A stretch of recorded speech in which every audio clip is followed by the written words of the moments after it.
अथ देव्याः कवचम्। ॐ अस्य श्रीचण्डीकवचस्य ब्रह्मा ऋषिः अनुष्टुप् छन्दः चामुण्डा देवता अङ्गन्यासोक्तमातरो बीजम् दिग्बन्धदेवतास्तस्त्वं श्रीजगदम्बाप्रीत्यर्थे सप्तशतीपाठङ्गत्वेन जपे विनियोगः। ॐ नमश्चण्डिकायै। मार्कण्डेय उवाच ॐ यद्गुह्यं परमं लोके सर्वरक्षाकरं नृणां यन्न कस्यचिदाख्यातं तन्मे ब्रूहि पितामह। ब्रह्मोवाच अस्ति गुह्यतमं विप्र सर्वभूतोपकारकं देव्यास्तु कवचं पुण्यं तच्चित्पुष्व महामुने। प्रथमं शैलपुत्री च द्वितीयं ब्रह्मचारिणी तृतीयं चन्द्रघण्टेति कुसुमाण्डेति चतुर्थकम् पञ्चमं स्कन्दमातेति षष्ठं कात्यायनीति च सप्तमं कालरात्रीति महागौरीति चाष्टमं नवमं सिद्धिदात्री च नवदुर्गा प्रकृतिता। उक्तान्येतानि नामानि ब्रह्मणैव महात्मना अग्निना दह्यमानस्तु शत्रुमध्ये गतोरणे विस्मे दुर्गमे चैव भयात्ता शरणं गता न तेषां जायते किञ्चित् अशुभं रणसङ्कटे नापदं तस्य पश्यामि शोकदुःखभयं न हि यैस्तु भक्त्या स्मृता नूनं तेषां वृद्धिः प्रजायते ये त्वां स्मरन्ति देवेशि रक्षसे तान्न संशयः। प्रेतसंस्था तु चामुण्डा वाराही महिषासना ऐन्द्रिगजसमारूढा वैष्णवी गरुडासना माहेश्वरी वृषारूढा कौमारी शिखिवाहना लक्ष्मीः पद्मासना देवी पद्महस्ता हरिप्रिया श्वेतरूपधरा देवी ईश्वरी वृषवाहना ब्राह्मी हंससमारूढा सर्वाभरणभूषिता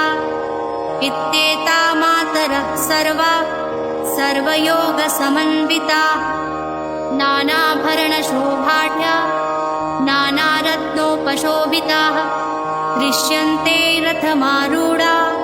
देव्यः क्रोधसमाकुला शङ्खं चक्रं गदां शक्तिं फलं च मुस्लायुधं खेटकं तोमरं चैव परशुं पाशमेव च कुन्तायुधं त्रिशूलं च शारङ्गमायुधमुत्तमं दैत्यानां देहनाशाय भक्तानां भयाय च धारयन्त्यायुधानित्थं देवानां च हिताय वै। नमस्तेस्तु महारौद्रे महाघोरपराक्रमे महाबले महोत्साहे महाभयविनाशिनि त्राहि मां देवि दुष्प्रेक्ष्ये शत्रूणां भयवर्धिनि प्राच्यां रक्षतु मामैन्द्री आग्नेयामग्निदेवता दक्षिणेवतु वाराहि नैऋत्यां खड्गधारिणि प्रतीच्यां वारुणी रक्षे वायव्यां मृगवाहिनी उदिच्यां पातु कौमारी ईशान्यां शूलधारिणी ऊर्ध्वं ब्रह्माणि मे रक्षेत् हस्ताद् वैष्णवी तथा एवं दश दिशो रक्षेत् चामुण्डा शववाहना जया मे जाग्रतः पातु विजया पातु पृष्ठतः अजिता वां पार्श्वे तु दक्षिणे चापराजिता शिखामुद्धोत्तिनी रक्षे तुमामूर्ध्नि व्यवस्थिता मालाधरी ललाटे च भ्रुवो रक्षेद्यशस्विनी त्रिनेत्रा च भ्रुवोर्मध्ये यमघण्टा च नासिके शङ्खिनी चक्षुषोर्मध्ये श्रोत्रयोद्वारवासिनी कपोलौ कालिका रक्षे कर्णमूले तुषाङ्करी नासिकायां सुगन्धा च उत्तरोष्ठे च चर्चिका अधरे चामृतकला जिह्वायां च सरस्वती दन्तान् रक्षतु कौमारी कण्ठदेशे तु चण्डिका घण्टिकां चित्रघण्टा च महामाया च तालुके कामाक्षी चिबुकं रक्षेत् वाचं मे सर्वमङ्गला ग्रीवायां भद्रकाली च पृष्ठवंशे धनुर्धरी नीलग्रीवा बहिः कण्ठे नलिकां नलकूबरी स्कन्धयोः खड्गनी रक्षे बाहुमे वज्रधारिणी हस्तयोर्दण्डिनी रक्षे अम्बिका चाङ्गुलीषु च नखाञ्चुलेश्वरी रक्षे कुक्षौ रक्षेत् कुलेश्वरी स्तनौ रक्षेन्महादेवी मनः शोकविनाशिनी हृदये ललिता देवी उदरे शूलधारिणी नाभौ च कामिनी रक्षे गुह्यं गुह्येश्वरी तथा पूतना कामिका मेढ्रं हृदे महिषवाहिनी कट्यां भगवती रक्षे जानुनी वृन्दवासिनी जङ्घे महाबला रक्षे सर्वकाम प्रदायिनी गुल्फयोर्नारसिंही च पादपृष्ठे तु तैजसी पादाङ्गुलीषु श्री रक्षेत् पादाधत्सलवासिनी नखाण्डंष्ट्रकराली च केशांश्चैवोर्ध्वकेशिनी रोमकूपेषु कौबेरी वचं बागेश्वरी तथा रक्तमज्जावसामांसान् अस्थिमेधांसि पार्वती अन्त्राणि कालरात्रिश्च पित्तं च मुकुटेश्वरी पद्मावती पद्मकोशे कफे चूडामणिस्तथा ज्वालामुखी नखज्वालां भेद्या सर्वसन्धिषु शुक्रं ब्रह्माणि मे रक्षेच्छायां छत्रेश्वरी तथा अहङ्कारं मनोबुद्धिं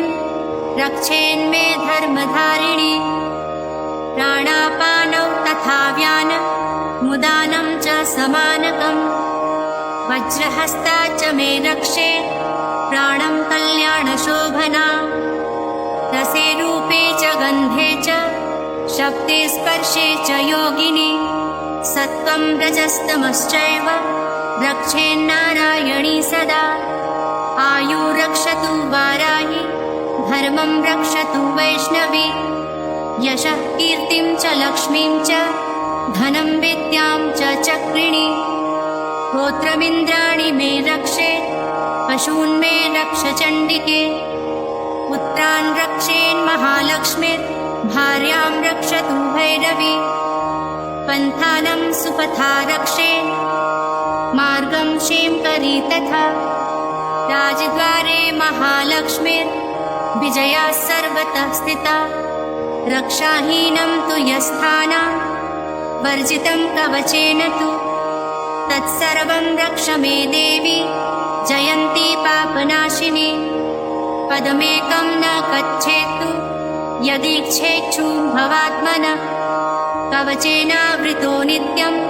यत्र यत्रैव गच्छति तत्र तत्रार्थलाभाश्च विजयः सार्वकामिकः यं यं चिन्तयते कामं तं तं प्राप्नोति निश्चितं परमैश्वर्यमातुलं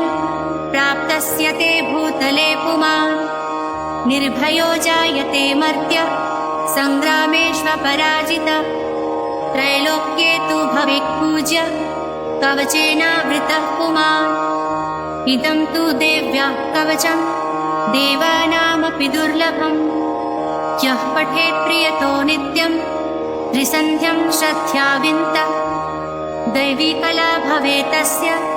त्रैलोक्येष्वपराजितः जीवेद वर्षतं साग्रमपमृत्यु विवर्जितः नश्यन्ति व्याधयः सर्वे लूता विस्फोटकादय स्थावरं जङ्गमं चैव कृत्रिमं चापि यद्विषम् अभिचाराणि सर्वाणि मन्त्रयन्त्राणि भूतले भूचराः खेचराश्चैव जलजाश्चोपदेशिकाः सहजाकुलजामाला डाकिनी शाकिनी तथा अन्तरिक्षचराघोरा डाकिन्यश्च महाबलाः ग्रहभूतपिशाचाश्च यक्षगन्धर्वराक्षसाः ब्रह्मराक्षसवेतालाः कुष्माण्डा भैरवादय नश्यन्ति दर्शनातस्य कवचे हृदि संस्थिते मान्योन्नतिर्भवेद्राज्ञ स्तेजो वृद्धिकरं परम् यशसा वर्धते सोऽपि कीर्तिमण्डितभूतले जपेत् सप्तशतीं चण्डीं कृत्वा तु कवचं पुरा यावद्मण्डलं धत्ते सशैलवन्काननं तावतिष्ठति मेदिन्या सन्ततिः पुत्रपौत्रिकी देहान्ते परमं स्थानं